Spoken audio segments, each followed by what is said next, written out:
Bismillahirrahmanirrahim. Assalamualaikum warahmatullahi wabarakatuh. Sahabat-sahabat semua, rata-rata sering kita bersyukur ketika bisa makan enak.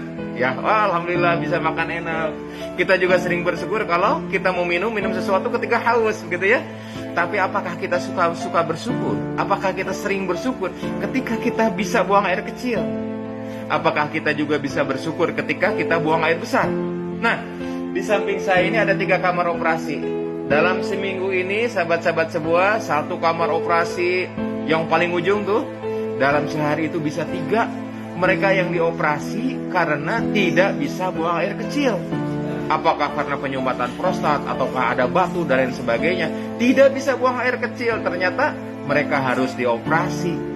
Padahal ketika kita buang air kecil tiap hari, tiap pagi gitu, jarang sekali merasakan adanya lanturan syukur yang terdalam.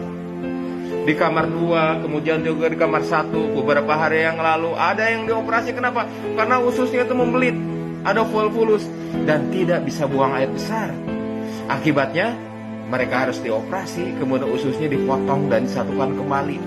Nah, sahabat-sahabat semua, betapa sayangnya Allah kepada kita. Walaupun kita jarang bersyukur ketika kita bisa buang air besar, buang air kecil, tetapi ternyata Allah pelihara tuh saluran tubuh kita, saluran air kencing kita, kemudian saluran pembuangan kita, walaupun kita jarang bersyukur. Nah, melalui tayangan ini kita untuk saling mengingatkan ya, betapa mahal ketika orang tidak bisa BAB, tidak bisa flatus.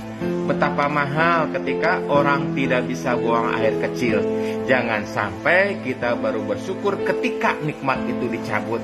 Nikmatilah bisa buang air besar, bisa buang air kecil sebagai suatu nikmat yang Allah berikan kepada kita sebagai bukti bahwa saluran itu kita sehat. Mari kita perbanyak bersyukur ketika buang air kecil, ketika buang air besar. Semoga apa yang kita lantunkan syukur tersebut bisa menambah nikmat sehat pada diri kita. Assalamualaikum warahmatullahi wabarakatuh.